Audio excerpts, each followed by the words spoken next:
Bonjour, je vous présente cet ouvrage. Alexandre Kojève, Introduction à la lecture de Hegel. Leçon pour la phénoménologie de l'esprit professée de 1933 à 1939 à l'École des hautes études, réunie et publiée par Raymond Queneau.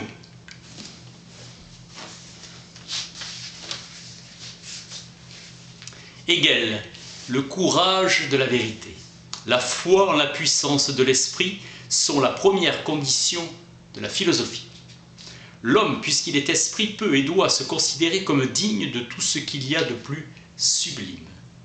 L'homme est conscience de soi au moment où il dit « moi ». Comprendre l'homme par la compréhension de son origine, c'est comprendre l'origine du moi révélé par la parole. La contemplation révèle l'objet et non le sujet. Le moi est le moi d'un désir. Le désir animal est la condition nécessaire de la conscience de soi, mais n'en est pas la condition suffisante. À lui seul, ce désir ne constitue que le sentiment de soi. Le désir rend inquiet l'homme et le pousse à l'action. Négation, destruction ou transformation de l'objet désiré.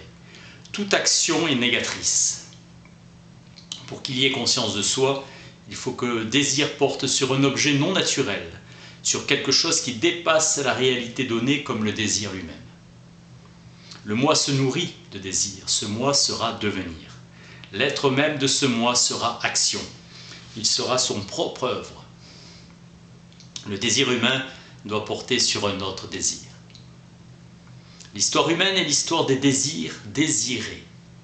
L'homme se nourrit de désirs. La valeur suprême pour l'animal est sa vie animale. Être pour soi pur, c'est être négativité négatrice absolue. L'homme n'est humain que dans la mesure où il veut s'imposer à un autre homme, se faire reconnaître par lui. Il ne sert à rien à l'homme de la lutte de tuer son adversaire. Il doit le supprimer dialectiquement, lui détruire son autonomie. Sa véritable autonomie est celle qu'il maintient dans la réalité sociale par l'effort de cette action. L'autre est la conscience dépendante, un maître, un esclave qui est l'adversaire, vaincu.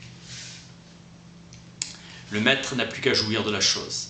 Il ne peut se savoir être maître qu'en se faisant reconnaître comme tel par l'esclave. L'homme intégral, absolument libre, sera l'esclave qui a supprimé sa servitude. La maîtrise oisive est une impasse, alors que la servitude laborieuse sera la source de tout progrès humain, social, historique. L'histoire est l'histoire de l'esclave travailleur. Cet esclave dans son être même est changement, transcendance, transformation, éducation. Il est devenir historique. Le maître force l'esclave à travailler et en travaillant l'esclave devient maître de la nature. Le travail le libère de lui-même, de sa nature d'esclave, il se libère du maître en transformant le monde donné par son travail. C'est donc par le travail que l'homme se réalise objectivement en tant qu'homme. L'homme qui travaille reconnaît dans le monde effectivement transformé par son travail sa propre œuvre. La nature est la négation de l'essence. Elle est abstraite car elle fait abstraction de l'esprit. Seule la synthèse est concrète. L'homme dans lequel l'essence de l'absolu est pleinement réalisée. La philosophie de l'esprit culmine dans la philosophie de l'histoire qui décrit le devenir réel de l'absolu. L'objet de la phénoménologie est l'homme en tant que phénomène existentiel. Pour Hegel, l'essence n'est pas indépendante de l'existence. La phénoménologie est une anthropologie philosophique. Elle veut décrire l'essence intégrale de l'homme. La philosophie doit être scientifique. L'homme prend conscience de son interaction avec le monde. Il prend conscience de soi dans le monde, conscience intégrale. Napoléon achève l'histoire. Hegel en prend conscience, c'est le savoir absolu. Ce savoir décrit la totalité du réel, c'est la vérité totale et définitive. Pour y arriver, il a fallu achever l'histoire, Napoléon. Un dépassement ramène au point de départ. Cette circularité démontre la totalité, la vérité de l'ensemble. L'homme se réduit aux sensations pures et simples. La phénoménologie est plus qu'une théorie de la connaissance, c'est l'homme intégral qui étudie et décrit la philosophie. La vérité, c'est le réel révélé par la connaissance, et cette connaissance est rationnelle, conceptuelle. Elle est exprimable par un discours raisonnable, logos. Hegel veut réduire le dualisme de la philosophie moderne, y compris Kant et Fichte, dont l'origine est bien cartésienne. La philosophie absolue, c'est celle de Hegel. La religion que cette philosophie comprend, c'est le christianisme, la théandrie, l'humanité de Jésus-Dieu. Dieu devient homme, Hegel interprète l'homme devient Dieu à la fin de son évolution historique. Il est Dieu en le devenant par l'ensemble de cette évolution. L'homme révèle le monde, Hegel est intellectualiste, sans la création par l'action négatrice, il n'y a pas de contemplation du donné. Différente de l'anthropologie grecque pour laquelle l'homme sait et se reconnaît d'abord et agit ensuite. Être homme, c'est n'être retenu par aucune existence déterminée. Il faut réaliser la négativité et elle se réalise dans et par l'action ou en tant qu'action. L'être négatif est essentiellement fini, l'esclave devient stoïcien mais aussi savant par le travail. La liberté, la négativité, c'est la mort, l'être vivant naturel a épuisé ses possibilités. Il se putréfie. L'homme peut en puissance transcender la mort. C'est pourquoi il imagine l'immortalité. L'homme religieux vit puisqu'il agit, mais il n'a jamais la certitude, béatitude. Le malheur, l'isolement et la religion forment bloc. Le religieux oppose le moi au monde, transcendant, c'est-à-dire divin. C'est un mensonge ou une imposture que l'intellectuel prétende sacrifier ses intérêts égoïstes pour le vrai, le beau, le bien absolu. Pour Hegel, ce qui compte, c'est la négation active d'une valeur concrète. L'intellectuel ne nie rien et ne crée rien, il manifeste seulement sa nature, c'est un animal spirituel. Ce qui l'intéresse, c'est le succès de son œuvre. Napoléon et Hegel achèvent l'histoire, empire universel compris par Hegel dans et par la phénoménologie. Origine chrétienne où toute action est péché. La tyrannie est transitoire et passagère. Le tyran est éliminé une fois l'État fondé. L'empire romain n'est pas un État proprement dit, c'est le patrimoine d'un particulier, de l'empereur.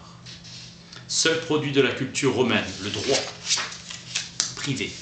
Avec le monde chrétien, reconnaissance de la personne, mais dans la transcendance. Puis le chrétien devient athée et il sera athée chrétien. L'attitude chrétienne est celle d'un esclave, servile, crainte de la mort, devenue aspiration à l'immortalité. Le chrétien se croit libre de la réalité objective. Louis XIV est le germe de Napoléon.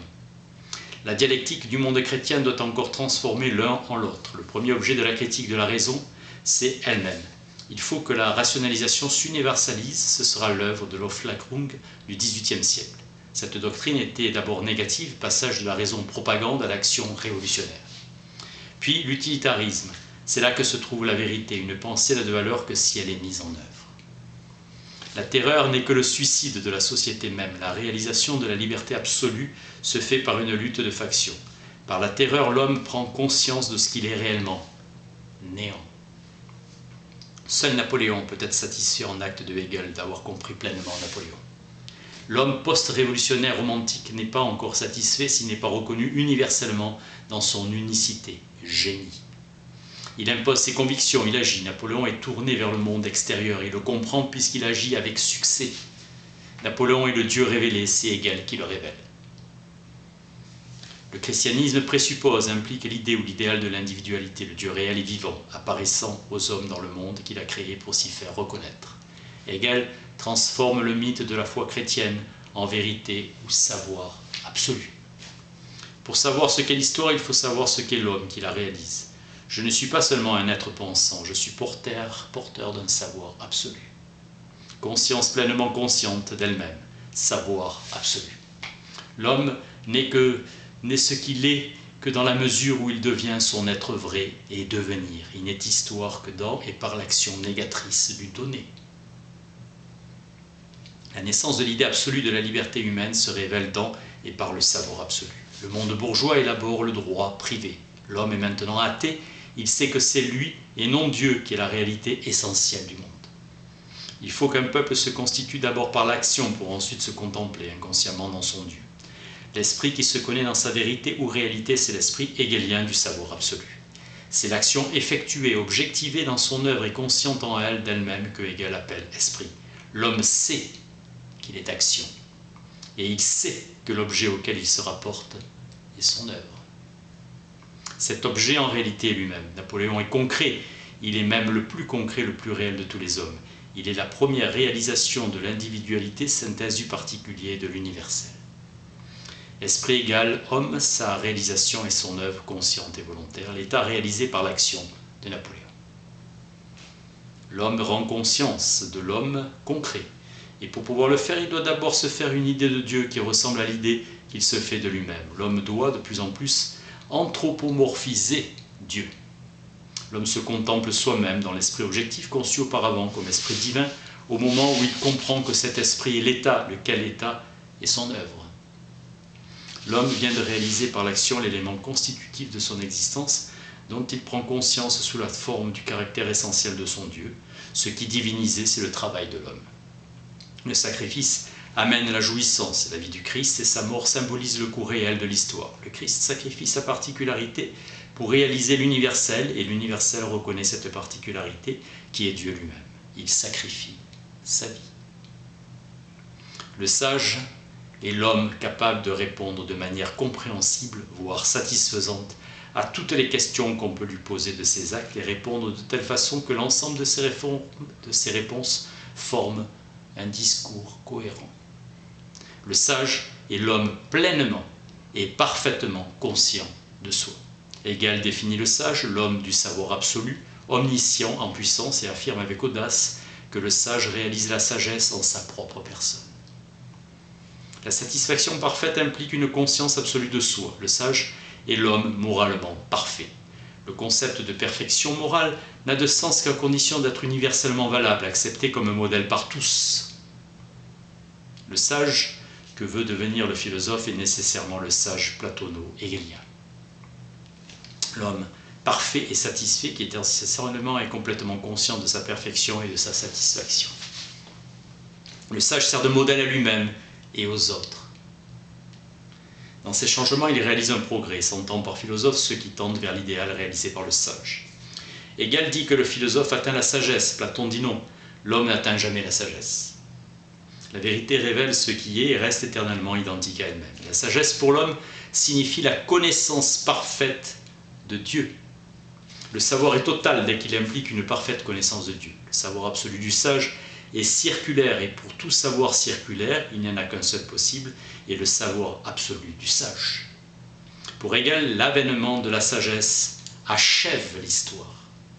Nécessité du passage de la théologie à la sagesse. Pour que le savoir puisse être absolu, il faut que l'objet extérieur se soit manifesté lui-même à la conscience extérieure en tant qu'évanouissant. Le philosophe peut devenir un sage. Pour actualiser la sagesse, il faut prendre conscience de la totalité qu'on intègre en soi. L'homme intégral se réalise peu à peu au cours de l'histoire. Le savoir intégral a aussi une histoire, et c'est l'histoire de la philosophie. L'histoire des tentatives faites par l'homme pour comprendre le monde. L'homme, en devenant un sage, a supprimé le théos de la théologie et passe à la logique tout court, sa propre pensée discursive, logos, comprise comme pensée de Dieu avant la création du monde. La sagesse n'est sagesse que dans la mesure où elle est logique et non mégalomanie. La réalité objective consciente d'elle-même, c'est l'esprit. Dans et par le sage, l'esprit réalise son concept qui comprend tout, contenir et connaître. Et en réalisant son concept dans et par le sage, l'esprit reste à l'intérieur de son concept, car l'être du sage est son action. La vérité est le contenu, Dieu.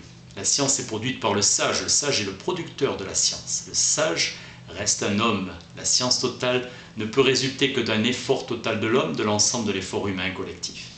La religion peut exister sans philosophie, mais la philosophie ne peut apparaître sans qu'il y ait une religion. L'existence est essentiellement changement, entité temporelle. Seul un être libre peut parler. Hegel maintient la connexion étroite entre le langage et la liberté. Pour ou contre Dieu, ange vertueux ou à jamais déchu, diable. Le monde où l'homme pense est nécessairement un monde temporel.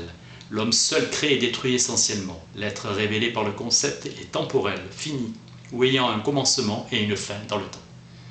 L'homme, dit Hegel, doit d'abord se réaliser et s'objectiver par l'action avant de pouvoir se connaître. Le temps de Hegel, le temps historique ou humain, est un cercle. Il ne diffère du temps aristotélicien ou biologique que par le fait qu'il n'est pas cyclique. Le cercle hegelien ne peut être parcouru qu'une seule fois. L'histoire procède par négation et l'histoire progresse tant qu'il y a possibilité, actualisée, de négation. Mais lorsqu'il n'y en a plus, elle s'arrête définitivement. Le réel est chaque fois supprimé par l'action. La philosophie est consciente de soi, de la réalité humaine. Donc pas d'histoire comprise sans philosophie. L'être vrai de l'homme est son action.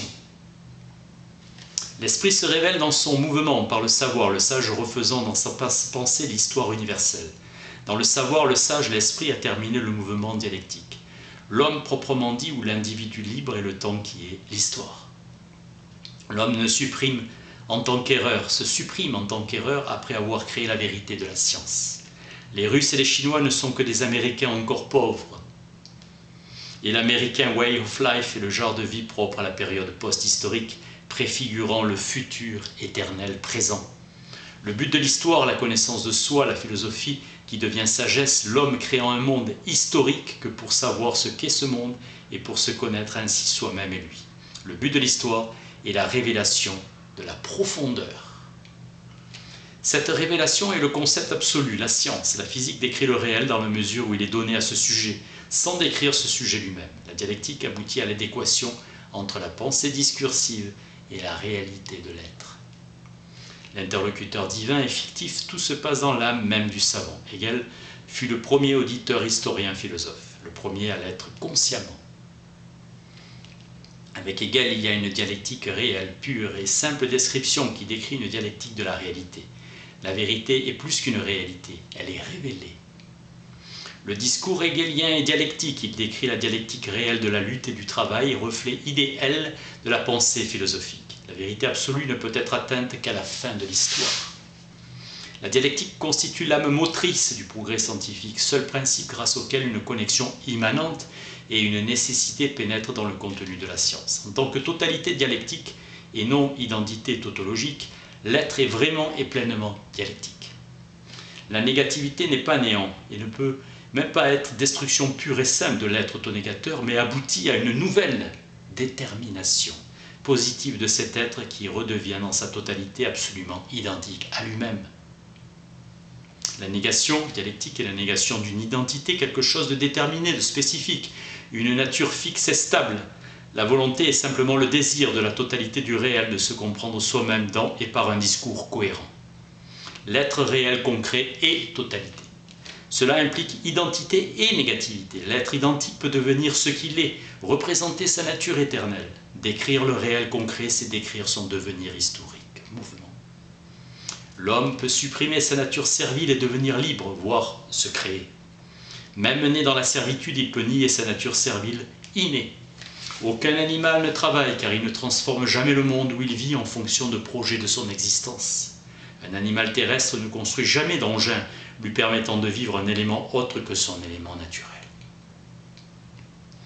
La lutte et le maître qui s'incarnent dans les catalyseurs sont les catalyseurs de l'histoire ou du mouvement dialectique de l'existence humaine. La liberté humaine qui se réalise en tant qu'action négatrice de la lutte et du travail, se révélant dans le plan phénoménal humain comme historicité. L'individualité ne peut être pleinement réalisée, le désir de reconnaissance ne peut être complètement satisfait que dans et par l'état universel. La négativité se manifeste sur le plan phénoménal comme liberté humaine et la totalité apparaît comme historicité. La mort de l'homme est une loi immanente, une autosuppression. L'homme est le seul capable de vouloir l'infinitude et l'immortalité de ce qui est fini et mortel. La mort volontaire sans nécessité vitale est la manifestation la plus évidente de la négativité ou de la liberté. La liberté de l'homme est la négation effective par lui de sa propre nature donnée, de ses possibilités. Dire que l'être est dialectique, c'est dire sur le plan ontologique qu'il est une totalité qui implique l'identité et la négativité. La substance vivante est l'être qui est en vérité sujet. Le vrai est le tout. Le vrai est une totalité. Dire que l'absolu est esprit, c'est affirmer la structure dialectique de l'être et du réel en tant que totalité intégrée. Hegel dit que toute sa philosophie n'est pas autre chose qu'une tentative de concevoir la substance comme sujet. Il veut dire que cette philosophie a pour but principal de rendre compte de l'existence de l'homme dans le monde naturel. C'est pourquoi Hegel se sert du mot « esprit » pour résumer l'ensemble de la philosophie. La force ou la puissance absolue de l'entendement ne sont en dernière analyse rien d'autre que la puissance ou la force de l'abstraction que l'on trouve dans l'homme. L'action renverse le cours naturel du temps dans lequel l'être donné temporel ayant un sens. Primat de l'avenir dans le temps où l'être n'est donné que dans le présent. L'esprit est l'être révélé par la parole et la vie de l'esprit et l'existence du philosophe ou du sage. C'est dans la contemplation discursive de la négativité se révélant par la mort que se manifeste la puissance du sage conscient de soi qui incarne l'esprit. La liberté consiste dans l'acte de nier le réel dans sa structure donnée et de maintenir la négation sous la forme d'une preuve créée par cette négation active même. Cette liberté qui est négativité est la réalité essentielle de l'homme. La mort est la manifestation dernière et authentique de la liberté. La mort est absolument négative, liberté pure dans son apparition ou manifestation. L'essence de la liberté individuelle est la négativité qui se manifeste à l'état pur ou absolu comme mort. L'œuvre et l'action unique de la liberté générale sont la mort. La liberté ne se réalise qu'en tant qu'histoire. L'histoire est transcendance. L'individualité humaine est conditionnée par la mort. L'universel est la négation du particulier. L'être vrai de l'homme est son action. L'homme est le seul être au monde qui sait qu'il doit mourir. En parvenant à la sagesse, l'homme comprend que c'est uniquement sa finitude ou sa mort qui lui assure la liberté absolue, en le libérant non pas seulement du monde, mais du donné éternel et infini, Dieu. La conscience de cette liberté absolue satisfait l'orgueil infini de l'homme qui constitue le fond même de son existence humaine.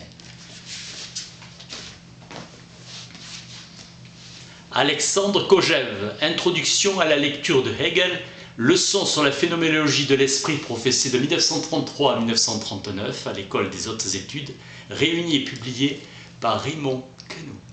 Merci.